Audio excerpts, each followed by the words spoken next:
میرے عزیزوں، اللہ تبارک و تعالی اور اس کے پیارے حبیب نبی کریم محمد رسول اللہ صلی اللہ علیہ وسلم سے سچی محبت رکھنے کا معاملہ کیا ہے، اس کے تعلق سے ایک حدیث ہم دیں گے، سنن بہقی کی حسن درجے کی روایت۔ راوی بیان فرماتے ہیں کہ اللہ کے پیارے حبیب نبی کریم محمد رسول اللہ صلی اللہ علیہ وسلم ایک مرتبہ وضو فرما رہے تھے تو آپ کے بچے ہوئے پانی اور گرتے ہوئے پانی کو صحابہ کرام اٹھا اٹھا کر اس کو لپک کر لے رہے ہیں اور اپنے چہروں پر، اپنے ہاتھ پیروں پر، اپنے جسموں پر مل رہے ہیں تبرکن، خیر و برکت کی نیت سے۔ اللہ کے نبی صلی اللہ علیہ وسلم نے دیکھا، تعجبان انداز سے پوچھا کہ یہ کیا کر رہے ہو بھائی تم؟ تو انہوں نے وجہ بتائی کہ آپ کی محبت کی وجہ سے ہم اس کام کو کر رہے ہیں۔ اللہ کے پیارے حبیب نبی کریم محمد رسول اللہ صلی اللہ علیہ وسلم نے وہیں ان کی اصلاح فرما دی، وہیں ان کو جو ایک غلط ٹریک کی طرف جانے والا معاملہ ہو رہا تھا نا، ان کو صحیح ٹریک پر کر دیا۔ اور کیا فرمایا کہ دیکھو، تم میں سے کوئی بھی شخص جو بھی یہ چاہتا ہے کہ وہ اللہ اور اس کے رسول سے محبت کرے اور یہ بھی چاہتا ہے کہ اللہ اور اس کے رسول بھی اس سے محبت کریں، تو تین باتیں بتائیں اس حدیث کے اندر کرنے کے لیے کہ جب بھی بولے سچ بولے، جب بھی بولے سچ بولنا ہے۔ اور سچ بولنے کا مطلب کیا ہے؟ صرف سچ بولنا نہیں ہے،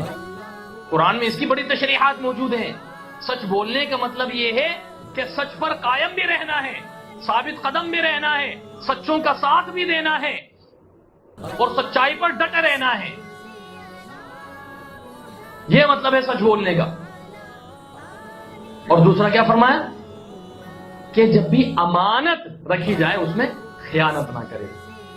امانت میں خیانت یہ بڑا خطرناک معاملہ ہے۔ اللہ تبارک و تعالی نے اس کے رسول محمد رسول اللہ صلی اللہ علیہ وسلم نے جس اعتبار سے بھی، چاہے علم کی شکل میں ہو، جان و مال کی شکل میں ہو، کسی چیز کی امانت رکھنے کی شکل میں ہو، کسی بھی اعتبار سے ہو، کوئی بات کسی نے اپنا راز بتایا اور امانت کے طور پر اس کو رکھنے کے لیے کہہ دیا، اب اس میں خیانت کر دی، نہیں، یہ ساری چیزیں اس میں شامل ہیں کہ امانت میں خیانت نہ کرے۔ اور تیسرا فرمایا کہ اپنے پڑوسیوں کے حقوق ادا کرتے رہو۔ ذرا اندازہ لگائیے کہ یہ تینوں ہی معاملات حقوق العباد سے تعلق رکھنے والے ہیں۔ ایک جو امانت والا معاملہ ہے وہ حقوق اللہ سے بھی اور حقوق العباد سے بھی تعلق رکھتا ہے، لیکن باقی دونوں تو براہ راست حقوق العباد سے ہی تعلق رکھنے والے ہیں۔ تو یہ جو حقوق العباد والا معاملہ ہے نا، خاص طور سے پڑوسیوں کا معاملہ، پڑوسی صرف یہی نہیں ہے کہ ہمارا گھر ادھر برابر میں گھر ادھر ہے وہی پڑوسی ہے، نہیں، مسجد کے اندر بھی پڑوسی ہے، بازار میں ہے تو وہاں بھی پڑوسی ہے، کاروبار اور تجارت میں ہے تو وہ بھی پڑوسی ہے،